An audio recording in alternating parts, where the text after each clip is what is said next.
oh my God, as a woman actually by age 30, your life is over. If you don't have a husband and kids, girly pop, I'm sorry, but like just give it up. Like there's always an urgency, like we're racing against time, we're rushing against time. So it's just very interesting. When the colonialists arrive in African countries, they were very perplexed. Africans are lazy. Africans didn't seem pressed with the urgency of, like, it's midday, they're not trying to be hasty, because Africans would be more like relaxing and chilling and almost like waiting for time. But I wonder if there's some wisdom to how Africans view time. Hi friends, welcome to another episode of A This and That. My name is Adis, that's one of my names.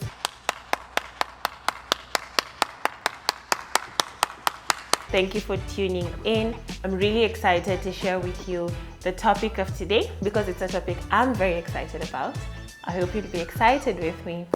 Let's go, let's go, let's go, let's go, let's go. And our topic of today is about African time. I'm listening. Now, I know most of you, if not all of you, have heard of the concept of African time. And if I were to ask you, when you hear African time, what do you think about? The sort of answers I'm expecting will be like maybe an association with lateness or delay. For me, the context I grew up in, born and raised in Kenya, was that I knew if we agreed to meet at 8 a.m., we actually mean 11 a.m. What?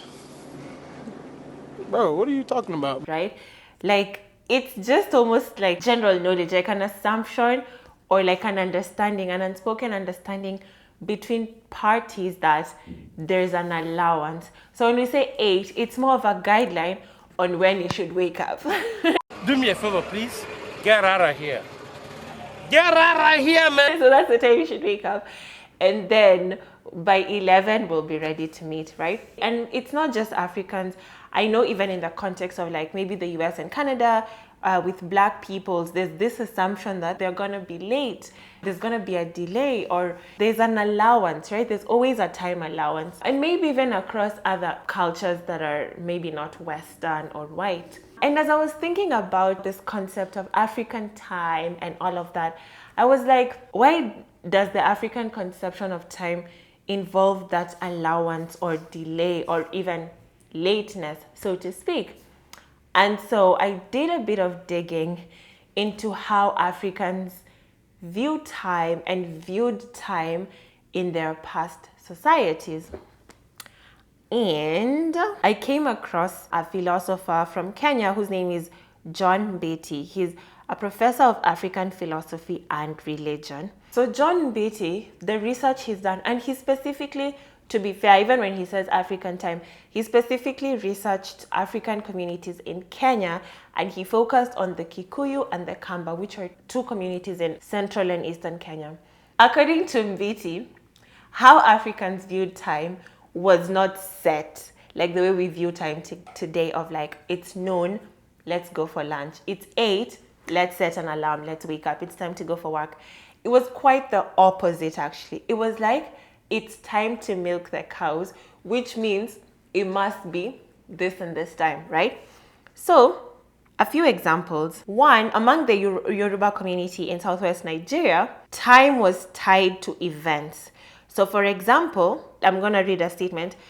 The burial ceremony will take place and this is from Chinua Achebe's book, Things Fall Apart. The statement is, the burial ceremony will take place immediately after the young planting season, or the marriage ceremony has been fixed for shortly before the Egungun festival. And so people are not saying things like, oh, the burial is taking place in September or June or something. It's like, it's taking place during the yam planting festival. So everybody knows at this time of year, we're planting yams, and therefore they're associating the time for the burial or the time for the wedding or the time for whatever around the event that is taking place. Another example, among the Ankore of Uganda, this was a community that really valued cattle, and cattle was seen in this community as a marker of wealth. And so in the Ankore community, their markers of time were around what cattle was doing. They were very centered around their cattle. So for example, 6 a.m. was milking time. So if I ask you, oh, what time do you want us to meet? Let's meet at milking time. Noon was time for the cattle and people to rest. 2 p.m. was time for cattle to drink water. 5 p.m. was time for the cattle to return home. So they wouldn't say like, oh, hello, so-and-so. Hi. Okay. Let's meet at 5 p.m. They would say things like, let's meet at the time when cattle are resting, or let's meet at milking time, or let's meet at time for the cattle to come back home. Another example is that the Latuka tribe of South Sudan. For them, how they marked the months of the year was dependent on what's happening around that time. The month of October, in their language, they called it the sun because the sun is very hot at that time. So which month will you be returning home? The month of the sun. December is called give your uncle water because water is very scarce in December. And so to them, it's like, they're not saying, I'll come home in December.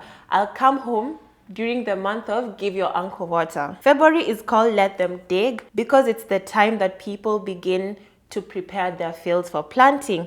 June is called dirty mouth because children can now begin to eat new grain after the harvest from the planting that has happened in February. And because they're chewing grain and they're getting their mouths dirty, this month is called dirty mouth. Dirty, dirty mouth, y'all. So you can see there are a few examples from African communities whereby they are assigning the names of the time based on the events that are happening around that time. In my own community, I am a Luo. I come from the Luo community in Kenya. The way we name things, even the way we name people, actually, in my community, it's very common that people are named based on the time of year they were born. So it's almost like even the events that are being celebrated are tied to time.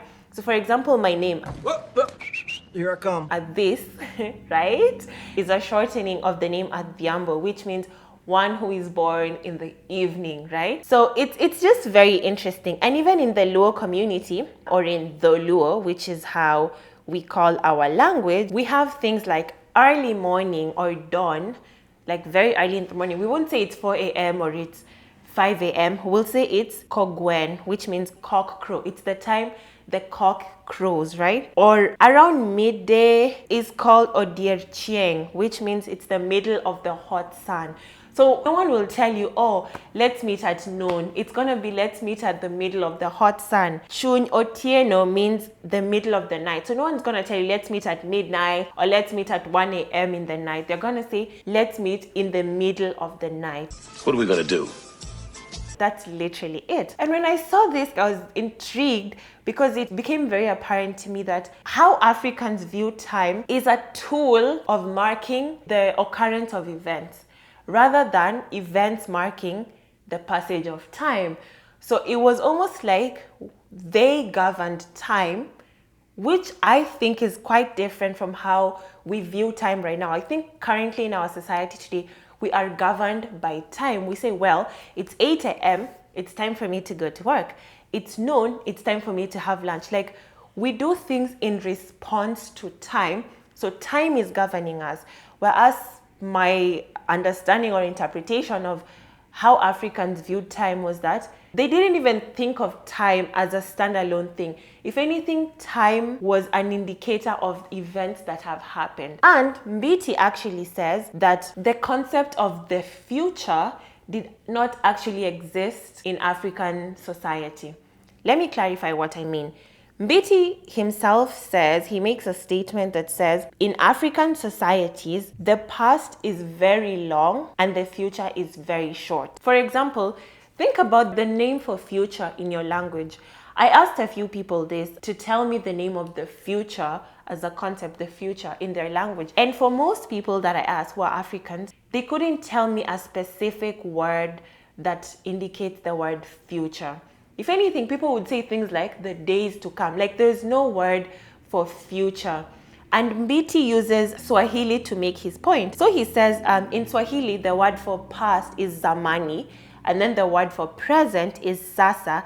And the future, like me as a Swahili speaker, I will say there's no specific word that depicts the word future. It's like maybe siku za usoni, siku zinazokuja. You have to come up with a long statement to indicate that the days that will be, the days that will come. And what Mbiti's point is is that the past is very long because events have occurred that we can attach time to. We can say, oh, that was the year of the war. Oh, that was the year of the Great Famine. Oh, that was the year of, COVID. God, please, no! No! No!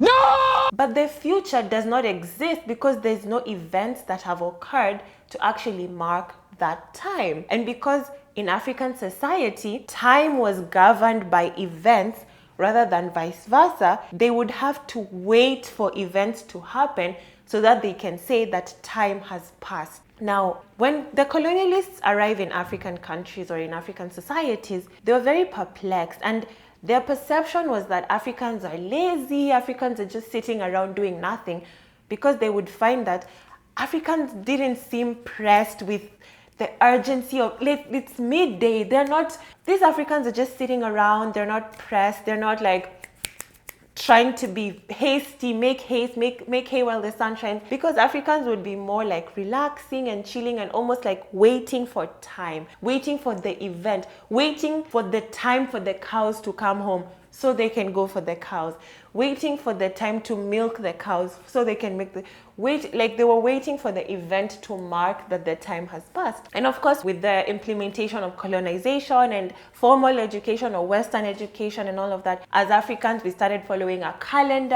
and we mark time, and we know in 2 years it's going to be 2026 and in 10 years it's going to be 2034. Like, we actually have a conception of what the future must look like or will look like or should look like. But that was not necessarily the case in a lot of African societies in the past. But what's the point of all this? When I was thinking about this, I was intrigued by this dichotomy of like, it seems like Africans used to govern time. They used to be the ones to assign meaning to time, to say, okay, now it's time to milk the cows. But now we are governed by time. We are told by 30, you should have had a wife and done this and done that. We're told by 4 p.m., you should have finished your work, you should be heading home. By 8 a.m., you should have woken up. We are almost, slaves is a stretch, really, like I'm pushing it, but we're almost enslaved by time. We're almost responsive to time rather than determining for ourselves what time means. There's always this sense of making haste, rushing to somewhere. We're never satisfied. We never reach, because it's like, okay, fine, I have done this, I have done that, but I'm almost 30, so I need to have done this again. There's always an urgency, like we're racing against time, we're rushing against time. And I think what it comes with is a lot of anxiety, a lot of restlessness, a lot of feeling behind. A lot of us feel behind because there are certain milestones and certain timelines that have been indoctrinated into our psyche that by age 25, you should have done this. You should, because time requires that you must have done such and such by that time. By age 30, oh my God, as a woman, actually by age 30, your life is over. If you don't have a husband and kids, girly pop, I'm sorry, but like, just give it up, because you are late. And you're not just late, you're too late. I think things are changing in our generation and everything, but there's still that, even when people are waiting for themselves and giving themselves time and moving at their pace, it's almost radical. The norm is not just to wait for yourself and to be patient with yourself. It's almost like you're pushing against the grain to be patient with yourself, to go at your own pace. And I wonder, I'm not saying we go back to the African conception of time. That's unfortunately really unrealistic when we are participating in a society where we are governed by time. But I guess it's just an invitation for us to ponder, is there another way? Do we have to be, slaves to time, or is time happening for us? For example, two things. Is it like, oh, it's 30, it's time for me to have a husband and kids. It's 40, it's time for me to, own 5 properties in New York. It's 50, it's time for me to retire. Or could it be, it's time for me to get a husband? It just so happens that I'm 45. I want to, start a new career. It just so happens that I'm 72. Ah, shit. Here you go again. Could that be the case? And I know, again, it's hard we've been so socialized and so indoctrinated to look at ourselves as we're fulfilling a bingo point on a sheet, like, okay, it's 25, I finished school. It's 30, I'm married. It's 45, I have a career. It's 50, I'm retired. It's 60, like, it's almost like we are just ticking things off the box. But maybe we can look at it a different way. Maybe we shouldn't be slaves to time, but we get to determine what time it is in our lives. And of course, maybe this is all just like too wishful thinking or something, but I wonder if there's some wisdom to how Africans viewed time. One scholar, Shage Kamau, says that we have the past, it extends very far into creation, but the future is very short, and we have no long-term plans. We leave it to God. So this is not to say like, don't invest, don't make any plans, just live your life and leave it to God. YOLO!